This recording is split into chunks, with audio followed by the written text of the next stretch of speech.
Hello everybody, Jason Jeter here. I'm going to do a little NFR bareback riding picks for round 2. Excuse the video, I'm headed in my truck to go do some deer hunting, so making the best of what we have. Anyway, the pin the horses tonight is the semi-eliminators, the second go around. They're a little bit buckier than last night, but they're not the real eliminators. They're still a good kind of horse that guys like to get on. They're just, a little bit buckier than what we saw last night. So let's start out with Cody DeBeers. Cody hadn't made the finals in about 5 years. And last night he came out and has looked as good as I've ever seen Cody look. And he has R.D. Mercer of Stay Smith tonight. R.D. is a great horse. He's normally good for just one trip at the NFR. He doesn't normally buck twice in a row, but the first trip that you have him, there's a good chance you could win the round on him. Kelly Timberman was over 90 on him a couple of years ago, and a lot of guys have been in the high 80s, including myself, on him at the NFR. So I look for this to be a good matchup if R.D. has his night. R.D.'s bucky, but Cody rode great, and looks like it would be a good matchup. Jason Havens. Jason Havens has Riverboat Annie of Stay Smith. That's a horse that they've won a lot of go-rounds on, including the 10th round of the NFR, which are the best horses in all of rodeo. Jason fits this horse good. He's been on him several times. I expect Jason to be in the top placings tonight in the high 80s, looking from the way they did scores last night. Bobby Mode. Bobby hadn't been on in 5-6 months. Got on 3 practice horses, and last night came out and rode like Bobby had been, like he always has. He made a great ride. He's got big 85 of birches, can be a little out of line, turn back, circle, duck, and swoop. Bobby, it doesn't matter. I mean, he's going to have a foot on each side of the neck, and the horse is going to be ducking into him one direction or the other, and I expect Bobby to have a good chance to win the go-around. If not, he should be up there in the top. It's also the kind of horse, though, if you screw up badly, he can make you look really bad and completely knock you out of any chance of placing, but that's just not Bobby's style. So we'll move on.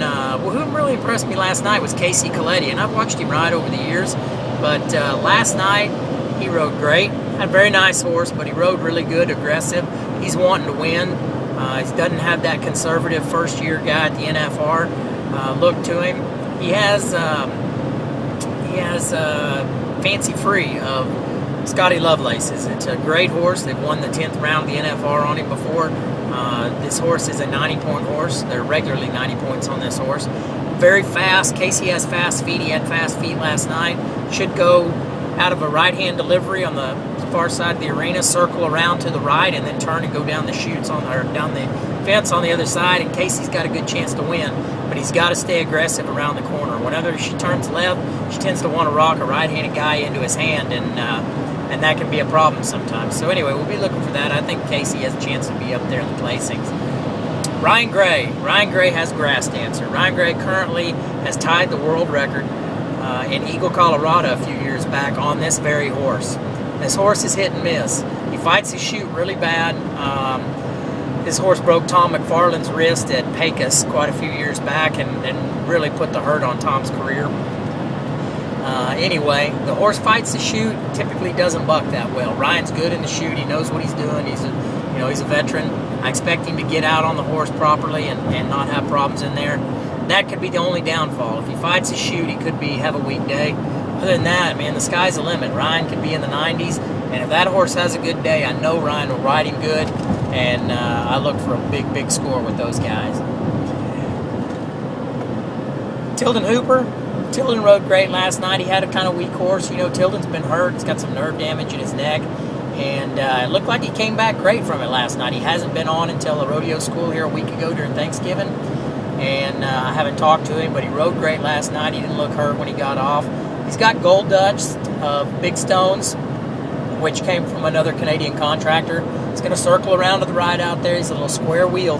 But Tilden, with his fast feet, I expect him to do well. I don't really think it's enough horse for him to win up against the other horses in here, but I do think that Tilden will get him a check tonight.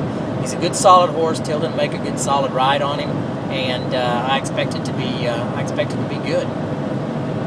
And then we have Casey Fields. Casey has Molly of Jim